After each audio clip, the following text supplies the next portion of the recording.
Je suis entré dans ce magasin de meubles avec le cœur flottant. J'avais enfin acheté ma propre petite maison au plus de locations exiguës ni d'appartements délabrés. Alors que je me promenais dans la salle d'exposition, j'ai ressenti cette soudaine ruée. Mes longues heures, mes week-ends manqués, mon agitation sans fin, tout m'a conduit ici. J'ai testé des coussins, j'ai passé ma main sur un tissu doux et je me suis imaginé recroquevillé avec une tasse de thé. J'ai trouvé le sectionnel parfait, gris, avec une couverture douillette. Mon sourire s'est élargi alors que je me dirigeais vers la caisse et remettais ma carte bancaire. Après tout, confiant dans mes économies, j'avais travaillé une décennie pour ce moment. Le caissier a glissé une fois, puis encore une fois. Mon ventre se serra. Elle s'éclaircit la gorge et dit, c'est refusé. Mes joues sont devenues chaudes. C'est impossible, murmurai-je. J'ai essayé d'en rire, certain que c'était un problème. Le directeur est venu, a jeté un coup d'œil à la caisse et s'est excusé comme si c'était de ma faute. Mon esprit tournait, tout mon corps bourdonnait d'embarras. Je suis parti sans le canapé. Je me suis dit que c'était une erreur technique, mais je ne pouvais pas ignorer le poids étrange dans ma poitrine. Quelque chose ne tournait pas rond. Très loin. Et j'avais besoin de découvrir pourquoi. Le lendemain matin, j'ai marché droit vers ma rive, les yeux brûlants à cause du manque de sommeil, l'estomac noué.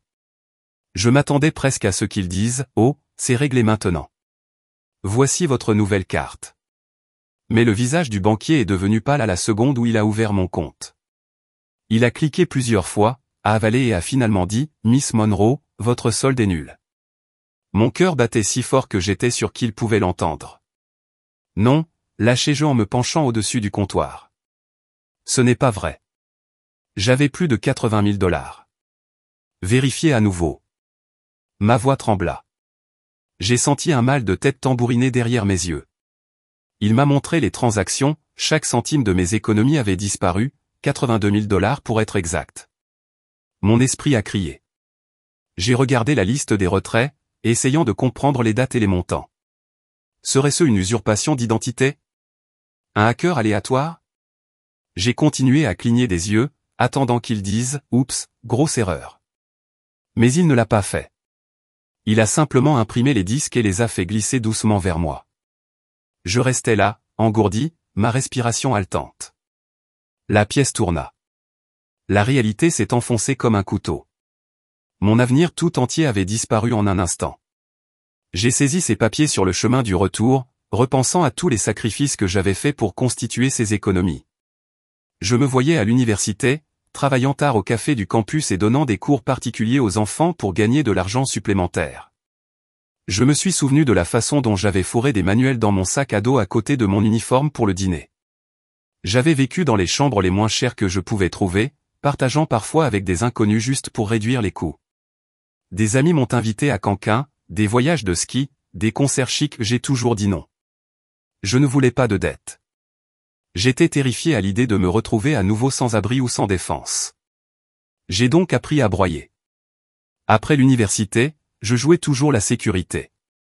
J'ai sauté des vacances, économisé des primes de vacances, je n'ai jamais fait de folie à moins que ce ne soit essentiel.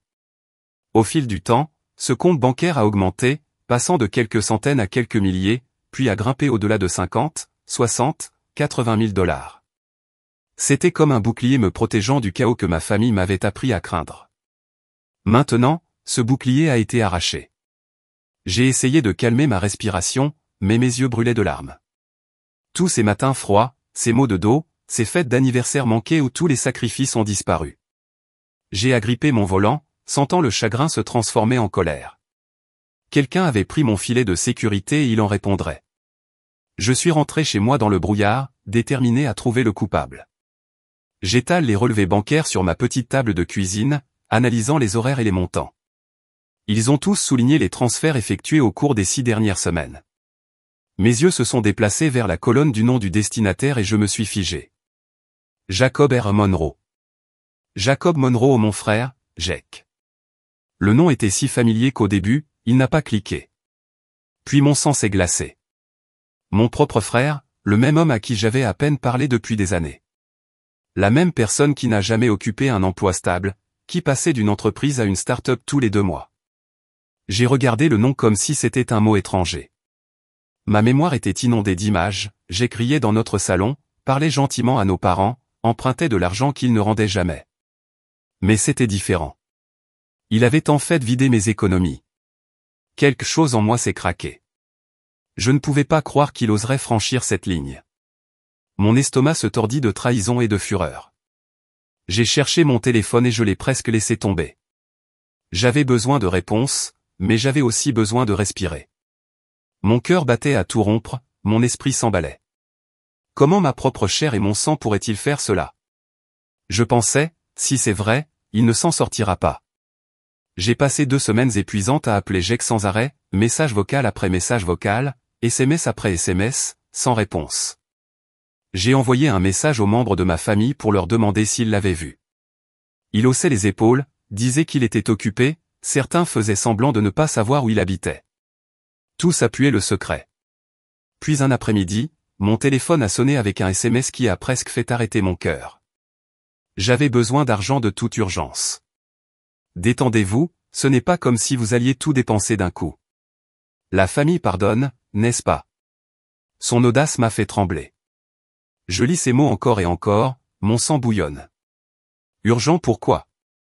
Et comment ose-t-il ajouter un emoji suffisant comme si j'étais juste censé en rire? Mes mains tremblaient tellement que j'ai failli laisser tomber le téléphone. Ma poitrine était serrée, ma tête me tournait de rage. J'ai répondu, le cœur battant. La famille ne vole pas. Les voleurs n'obtiennent pas de pardon. Ils subissent des conséquences. J'ai appuyé sur envoyer. Le téléphone resta silencieux pendant un moment, mais je pouvais presque l'imaginer sourire partout où il se trouvait. Ma fureur grandissait à chaque battement de cœur. Il pensait pouvoir s'en sortir, mais je lui montrerai ce qui arrive quand on pousse une personne qui s'est battue pour chaque centimètre de sa vie. En grandissant, Jake a toujours été la star, l'enfant en or avec un sourire à faussettes, des professeurs et des voisins charmants. Pendant ce temps, j'étais la fille tranquille, la fille fiable. Si Jake avait des ennuis pour avoir abandonné les cours, nos parents aplanissaient la situation. Quand il a détruit la voiture de maman, ils ont trouvé un moyen de blâmer ses amis. L'argent pour moi était serré, l'argent pour lui est apparu comme par magie. J'entends encore mon père se vanter, Jake est juste en train de se découvrir, alors qu'on me disait de prendre des quarts de travail supplémentaires et d'éviter les ennuis.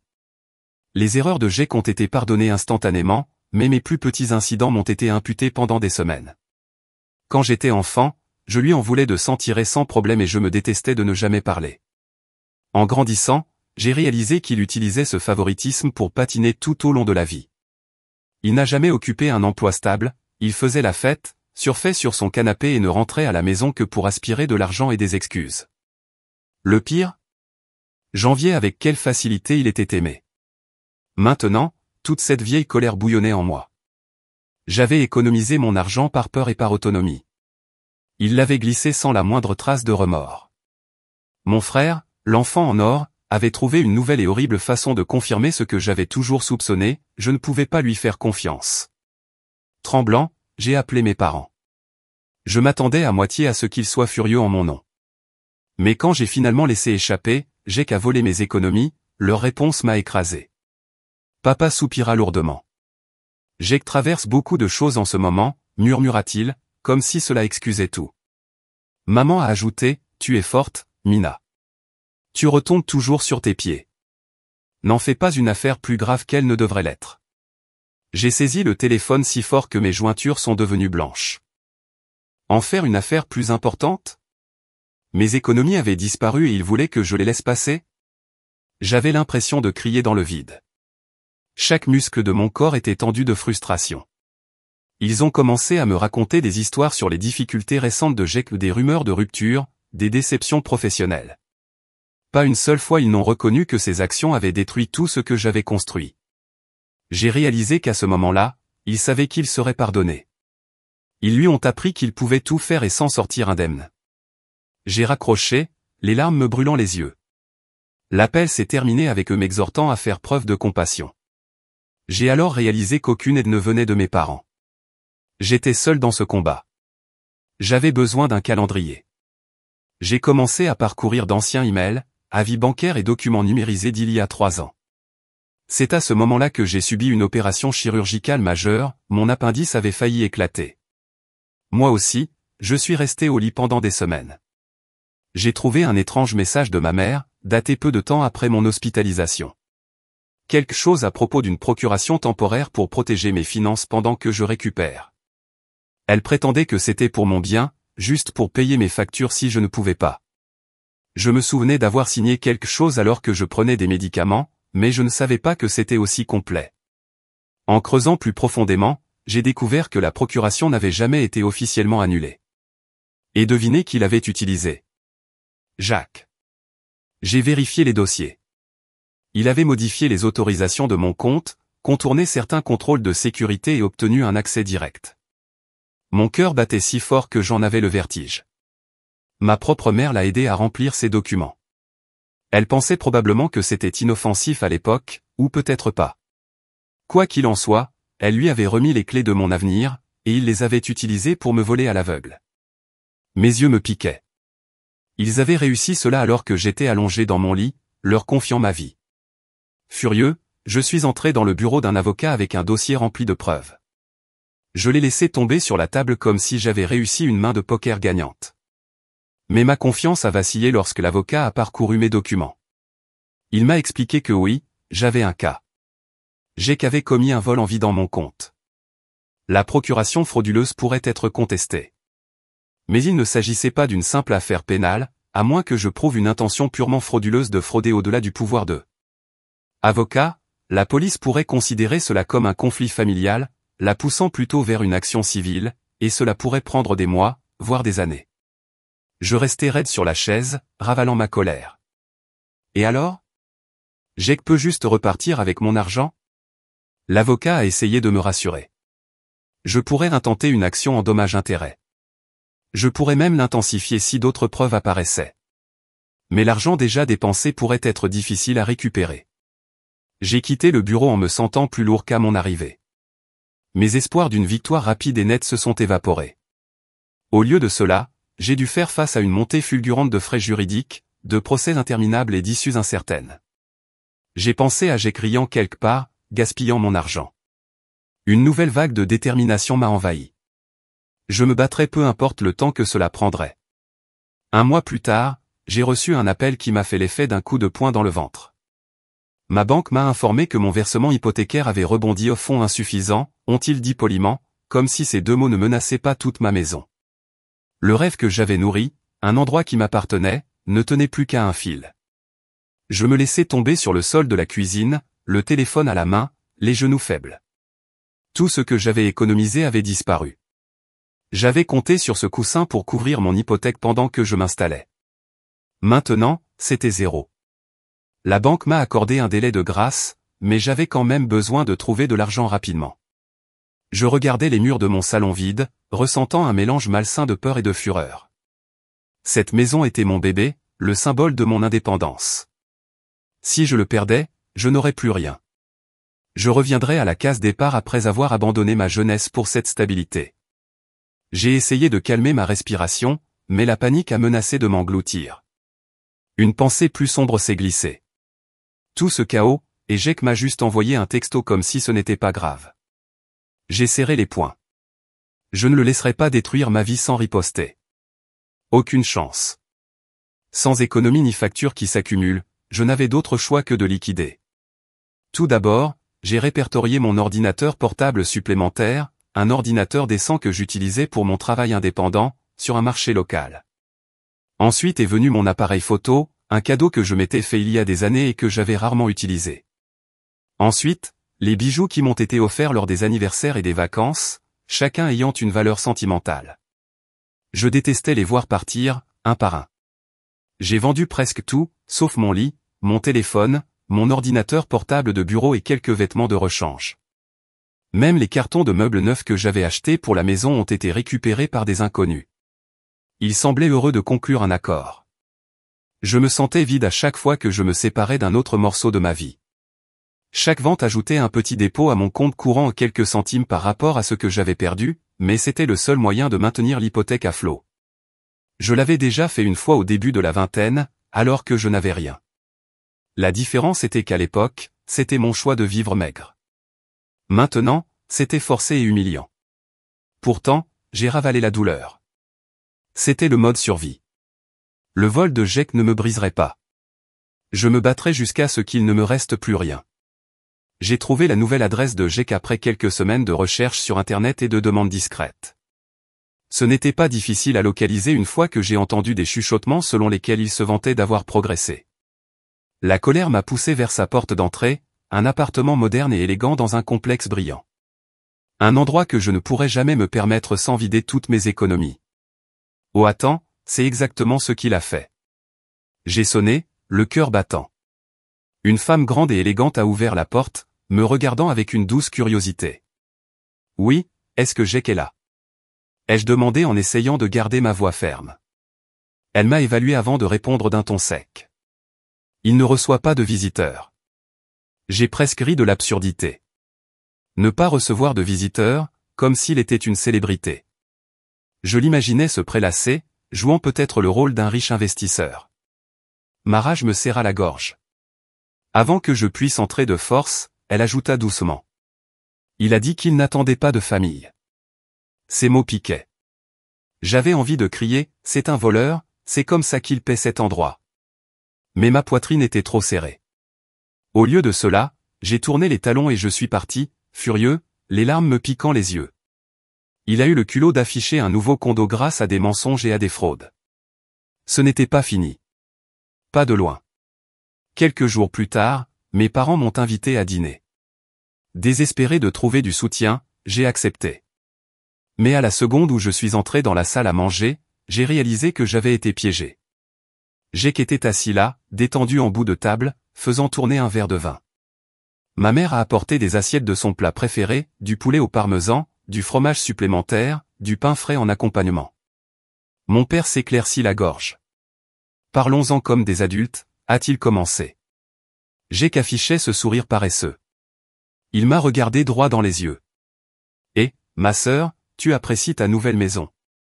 J'ai serré les poings sous la table. Ma mère a essayé de me passer un plateau de service. Nous ne choisissons pas notre camp, a poursuivi mon père. Nous voulons juste que tout le monde se calme. Calme-toi. J'ai sifflé. Il a vidé mon compte bancaire. Je suis à quelques jours de perdre ma maison. Jake roula des yeux. Arrête d'être si dramatique. Tout ira bien.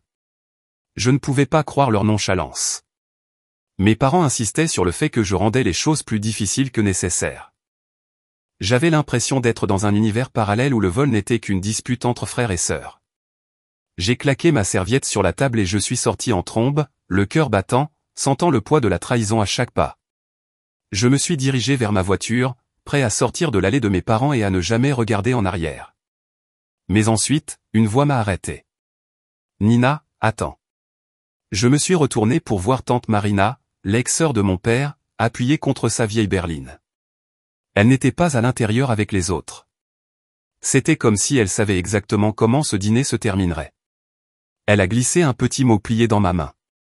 Appelle-moi, murmura-t-elle en regardant autour d'elle avec lassitude. J'ai vécu ce que tu vis, et pire encore. Mon cœur battait à tout rompre. Tante Marina se présentait rarement aux réunions de famille. Elle était la brebis galeuse pour des raisons jamais clairement expliquées.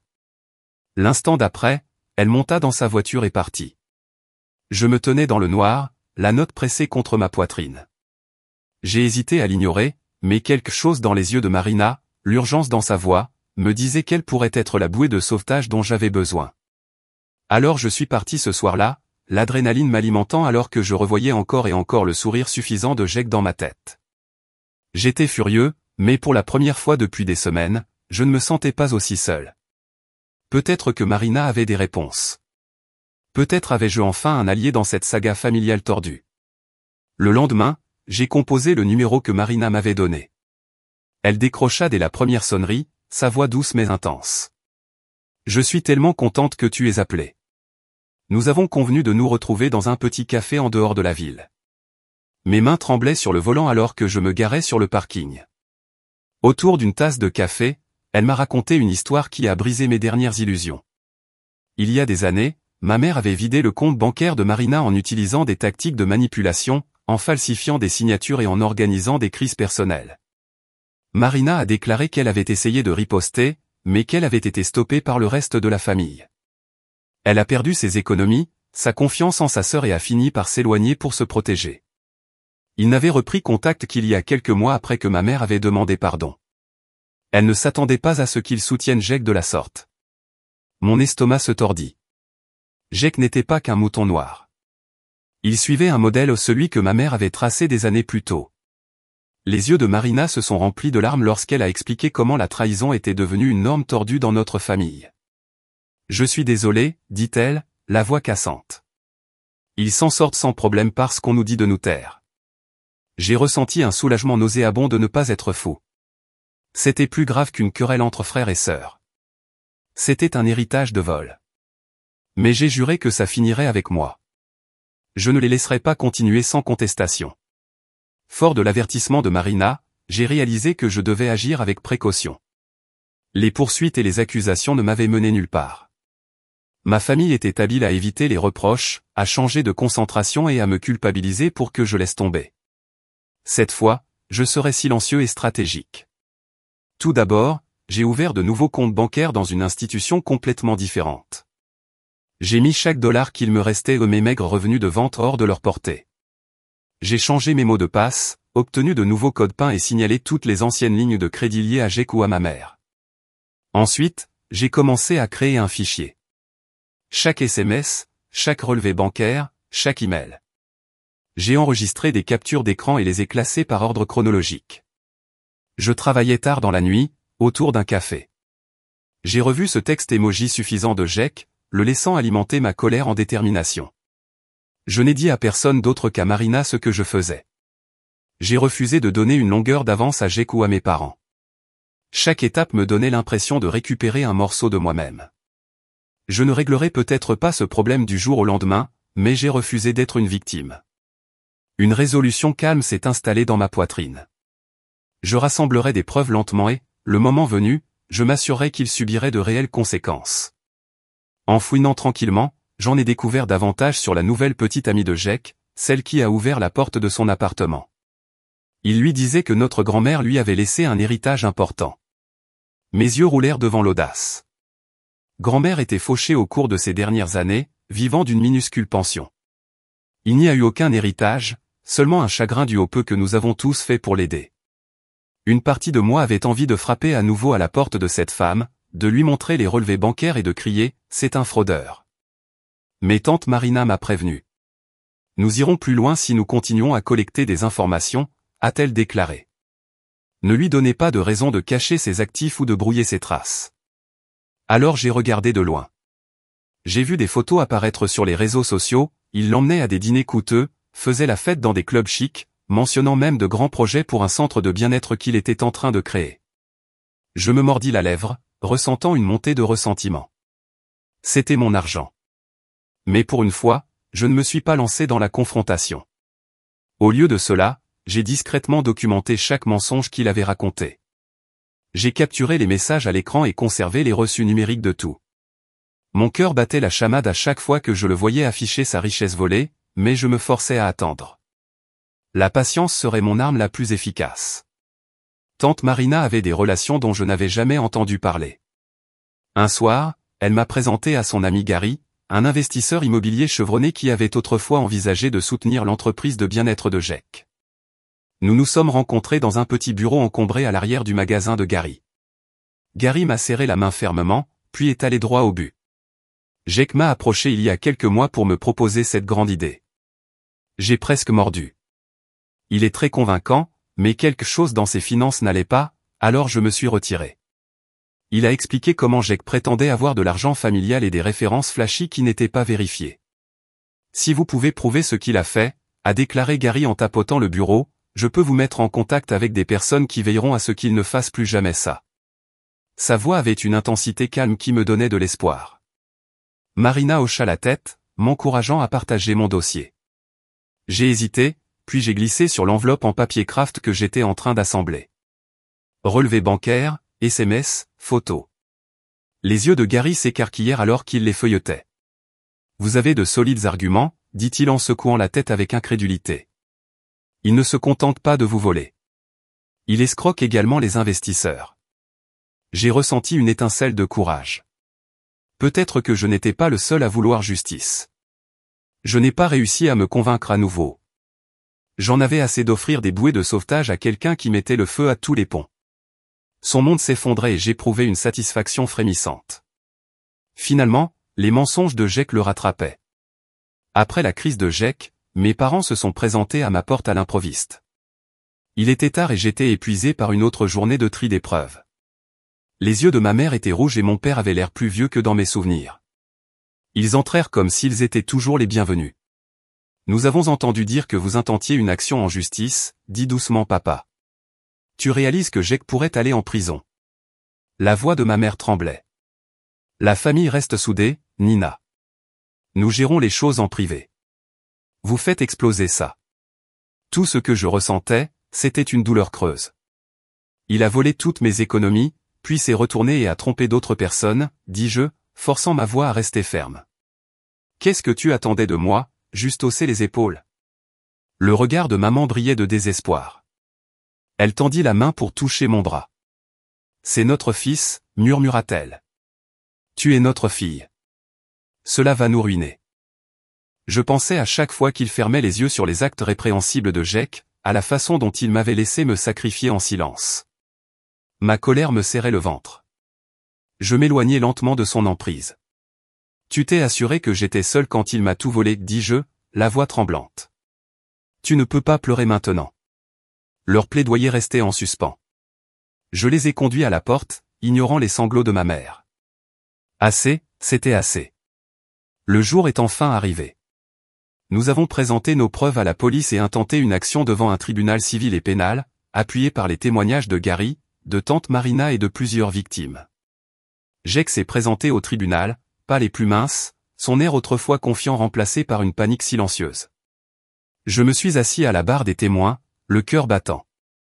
J'ai senti le poids d'années de trahison sur mes épaules, mais je me suis forcé à parler calmement. J'ai décrit le vol soigneusement planifié de mes économies, la fausse procuration, les innombrables mensonges.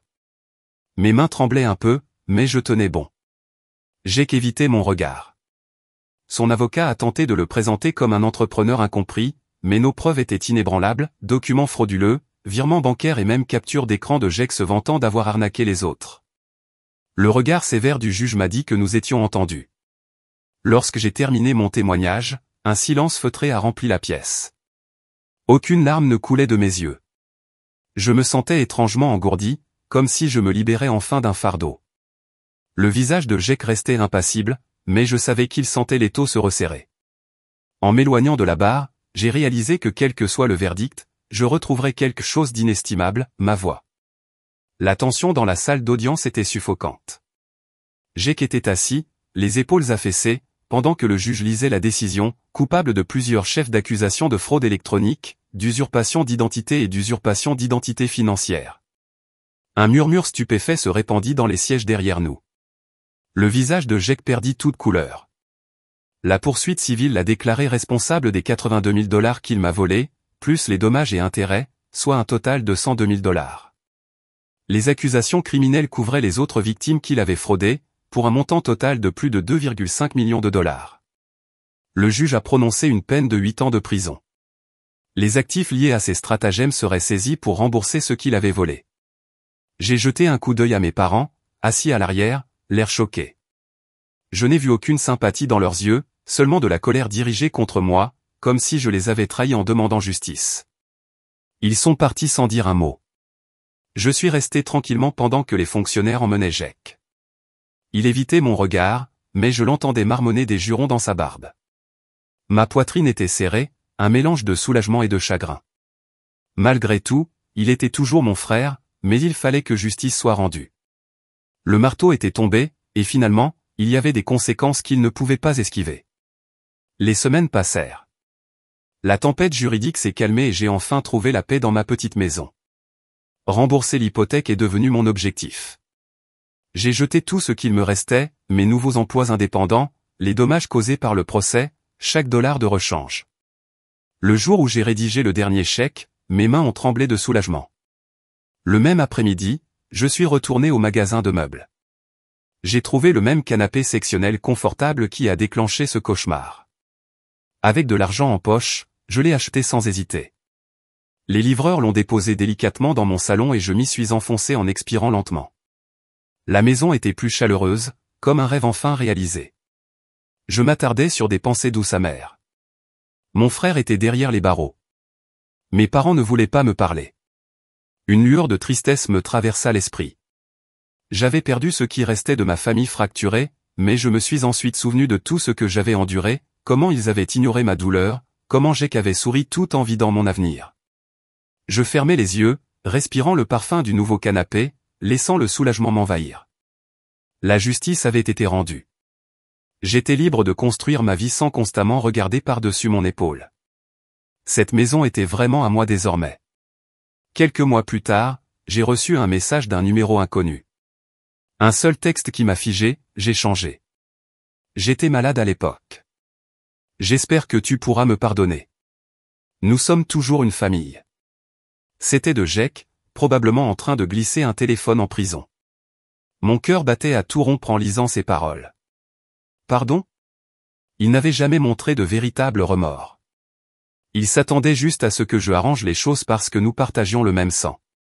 La colère éclata, mais aussi une triste résignation. J'avais appris à mes dépens que les gens comme Jake changeaient rarement. J'ai répondu, mes doigts stables, la famille pardonne quand il y a des remords. Vous avez montré que vous aviez droit. Vous avez volé, menti et attendu des câlins. Vous n'êtes pas de la famille. Vous n'êtes qu'une erreur que je ne ferai pas 2 fois. J'ai appuyé sur envoyer, le cœur battant à tout rompre. Puis, sans hésiter, j'ai bloqué le numéro. J'ai senti un calme immédiat m'envahir, un silence sans manipulation ni culpabilité. J'ai regardé autour de mon salon le canapé que j'avais acheté selon mes propres conditions, dans ma propre maison, avec mon propre argent durement gagné. La paix à cet instant était 1000 fois plus forte que les mensonges de Jake, et pour une fois, le silence semblait être la plus douce victoire de toutes.